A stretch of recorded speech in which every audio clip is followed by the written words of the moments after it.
Olá você, tudo bem? Olha só, chegou uma pergunta interessante pra gente aqui, né?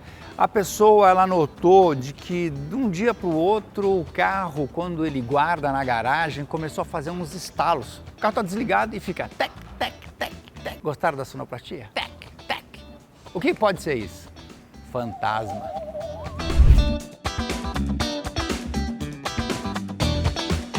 Pois é, isso acontece realmente de um dia para o outro.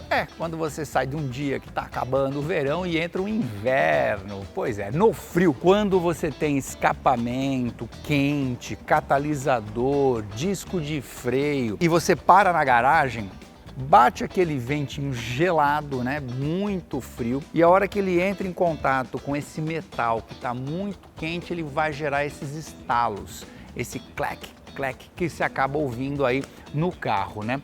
São várias as partes que ainda estão muito quentes quando você parou.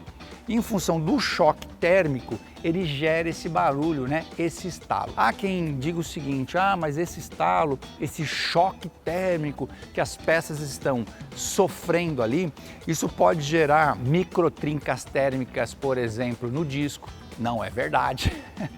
Esse estalo, né? E esse choque térmico não tem essa capacidade de gerar microtrinca térmica, né? Que é chamado no disco de freio. O que acaba gerando, né, microtrincas térmicas no disco de freio é você, por exemplo, chegar com ele quente e aí de repente você vai lá e bate água. Aí você vai falar assim: César, mas não faz sentido. Você está andando com o carro na chuva, por exemplo, e pisou no freio, o freio não esquentou e a água não bateu no disco, isso também não geraria microtrincas térmicas? Não, porque essa água que vai vir ali, uma vez que o pneu está girando e a roda está girando e o disco está girando, ela vai vir em formato de vapor. E sempre que você está andando, você tem um cara andando aqui agora com um carrinho e atrapalhando a nossa gravação. Vamos esperar ele passar. Você tá bom? Bom também. Não sei como não ligaram a furadeira ainda, como não tem um cachorro latindo. Então o que acontece? Quando você está andando, o vento ele ajuda a abaixar a temperatura. O disco ele sempre vai ficar mais quente quando você para. Você pisou no freio, parou e não tem o vento arrefecendo o disco.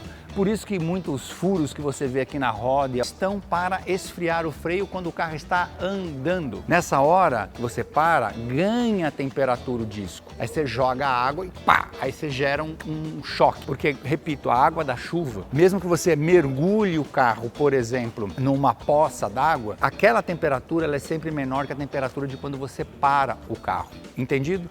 Por isso que esse vento que bate e gera esses estalos não estão gerando para o teu carro nenhum dano. É normal, é natural. Esses metais que estão aqui estão preparados, né, para receber esse tipo de choque térmico, assim como a parte de escapamentos, que é a que mais faz esse barulho, até porque é um duto, né?